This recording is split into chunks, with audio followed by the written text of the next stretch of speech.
Lewis Hart here for the Ring Magazine. Delighted to be joining Belfast with Eddie Hearn after what has been a long couple of weeks. You were just saying there, we're all tired, but we have to get ourselves up for tomorrow. Before we do start, you all good? How's things? I'm good.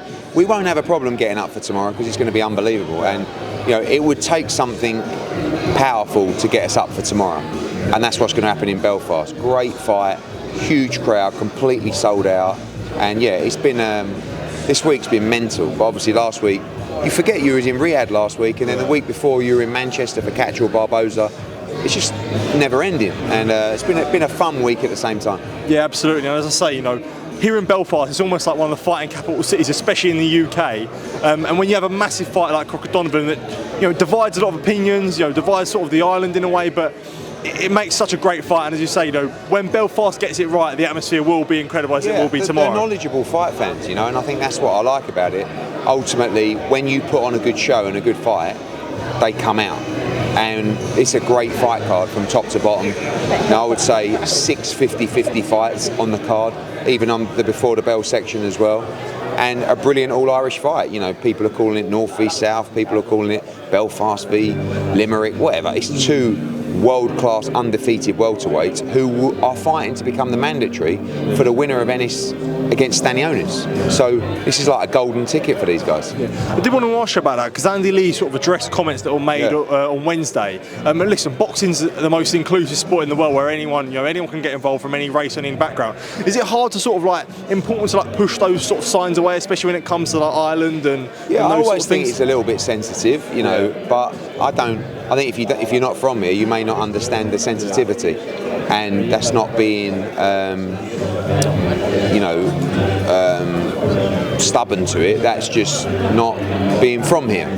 When I'm selling a fight, of course it's North v South, of course it's Belfast v Limerick, of course it's the biggest all-Irish fight for however long people can remember, but obviously they want to make sure that it's not about that it's just two great fighters, but obviously the narrative, I think people have bought into that narrative, and that's why it's done so well.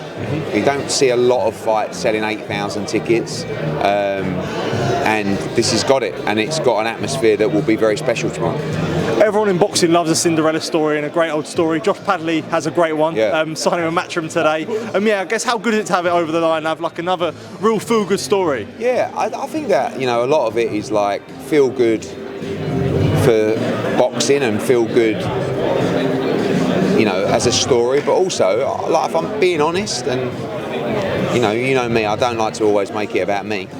That was sarcasm. It makes me feel really good seeing someone like Josh Padley change his life. That's straight up, not just last week, but coming off the back of last week. And we had a comeback fight with Josh Padley within the contract anyway. And I just thought to myself, I looked across social media, I looked at the reaction, I looked at, like you said, the feel-good story behind Josh Padley, and I sent him a message, and I said, I'd like to do something with you. One, because I think you're a good fighter, and I think now you've got the profile, you've got the story, and all right, you've changed your life, you're going to buy yourself a house, and just to make it clear, when I said... I saw that, people, I was going to say that, people actually took it literally. I said, he's got a huge purse, he's going to have a new house, and everyone's like, wow, he got a house as well as the purse. I thought, that's American humour though, isn't for it? the house, and I just thought, how far can we go?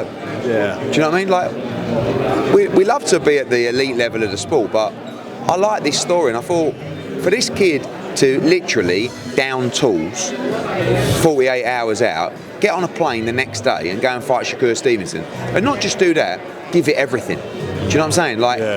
And show balls, take the chance. Let's repay him, and let's go on a bit of a journey. Do you know what I mean? Let's see how far we can go. Yeah. Can we win British titles, European titles? I believe so, yeah. He can drop down to super feather as well, and I think people will really respond to him. I think he's a very popular kid, and I think he's a good fighter. So, the Josh Padley signing wasn't one that I thought we'd be making, but we're delighted to welcome him to the team. He'll be here. I think he'll be here today, actually. Is he here today? Okay. Or certainly tomorrow, and he'll be at the show tomorrow night. Okay. Is there anyone any options for him? I know they talked about a Max Hughes fight. What was sort of the option? Yeah, I like the Max Hughes fight. It makes sense, but for me, I'd like to see him perhaps win a British, Commonwealth, European title, and then see where we can go. Yeah, well, we do have to reflect on this week. Been a bit of a quiet one. Two Eubank Ben press conferences. Tuesday one was obviously insane, crazy. I didn't actually get to catch up with you yesterday. But I guess what was your reflection on the two press conferences as a whole? Very good. I mean, like, obviously a lot happened. Some controversial. On reflection, they were epic. Both press conferences, because everyone's talking about it. You know, I mean, it was a massive fight before the pressers, and you know, I'm never going to stand here and say I agree with what Eubank did. I never think you should strike anyone, especially with something. But no one seems to really care. Yeah. That's the world we live in now. Even Simon Jordan, you know, who is so, you know, there's so much hypocrisy that comes from that neck of the woods, where it's like, oh, I don't see a big deal with it really. I mean, he's whacked someone round the face with an egg. It's only an egg. I mean, if it was the other way around, Conor Benn would be banned for life. Do you know what I mean? So I've given up, like, even trying to convince people what's right and wrong. It's up to you, mate. Whatever you think. But obviously, it's front page, back page. My job is to make the fight as big as possible, and Eubank done a great job this week doing that for us. Conor as well played his part. Nigel. Everything, and everyone's talking about it, and like we've pretty much sold out on the first day. So, you know, it's a huge fight, and it's going to get bigger and bigger. Well, I spoke to Ben Shalom yesterday, and I asked him, I said, did you know about the egg? He still denies it, but he said if he did know about it before, he wouldn't have stopped it. I find that a bit weird. I mean, for me, if any of my fighters come up to me and said, just to let you know, I'm going to whack this geezer around the face and I'm going to with an egg, I swear to you, I would say, don't do that. One, you're going to get yourself bang in trouble, and two, it's just not a good look. I don't mind. Listen, I love, same as today, I love the fighters to get up close, push and a shove and all that kind of stuff. You don't strike someone. And I see, when I watch it back, I saw quite a lot of anger from Eubank. Yeah. And actually, I like that, because I feel like he's emotionless as an individual, and I don't really think he cares about boxing anymore. And that's why I was trying to ask him when he let me speak yesterday, do you care about like boxing anymore? Do you want to win this fight? And I actually like what I saw from him. I do think this is a personal fight for him. And it will be dangerous for Conor as well. But yeah, I don't, you know, I mean, I don't think that should ever happen. But at the same time, look what it did. Was there anything that surprised you from the presser, from all the sort of comments that were made, like, you know, Chris sort of not like threatening Nigel, but, you know, yeah, that surprised me. Yeah. Because, you know, obviously he's an elder. But listen, each to their own. He grabbed Eubank round the throat, but Eubank whacked his son round the face. So, you know, you can't expect. It's like I said, you know, I lost my shit a little bit because I didn't know what it was at the time. I thought it was a glass or a bottle.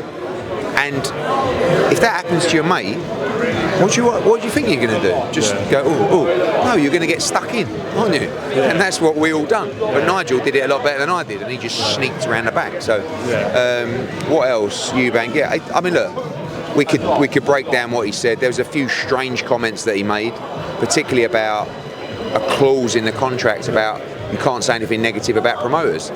He should know, and I think he will on reflection. We had nothing to do with Chris Eubank's contract. Yeah. His contract was with the Saudis, not with Matchroom. I don't even know what's in his contract. Yeah. That's a clause that they put in to contracts. You know, probably because what he said in the past and got himself in trouble. Nothing with me. So yeah, look, I think he done a good job. He did wind me up a little bit, if I'm honest. I was going to ask you about the money. He asked you about Conor Benn owing you money. Like, what was that? Yeah, that's not true. I mean, he said, "Oh, Conor owes everybody." No, he doesn't at all. Conor Benn spent 7 figures defending his name, and without victory, would have put himself in a bad financial position. And that's why, you know, what he did just shows people that actually, that he did that because he believed in himself, and he wanted to clear his name, and he did that. Yeah. Still very little, you know. The one thing that I don't like is the fact that Eubank can say this and you did this, and there seems to be no acknowledgement that Conor Benn's been fully cleared and never found guilty and never fined and never banned. You know what I mean? So, but listen, that's going to go on for the rest of his life, and now we just got to focus on the fight. Was it below the belt for you, for Ben to start talking about Eubank Senior, and start saying, you know, about how you know your dad doesn't like you, this and that? Was that sort of because I guess that touches a lot of the public with Senior and Junior's relationship. Yeah, I think you know, once you get whack round the face, you know, I think you're going to be a little bit angry and you're going to be a little bit riled up. You know, Eubank's really good. When he's on that kind of form, he's great for boxing. Like, away from the striking, like, he's a character. I mean, I look at him and I just think, you are such a plonker. I want to smack him around the face. Do you know what I mean? And it's very annoying when you're trying to talk and you're trying to get stuff, especially I wanted to get the point across yesterday about the British Boxing Board of Control and Conor Benn renewing his licence with them, which I think is a major point. And in the end, I just let him talk and just picked holes in, you know, when he said about his negotiating skills are unbelievable. What he did was he asked for a high number.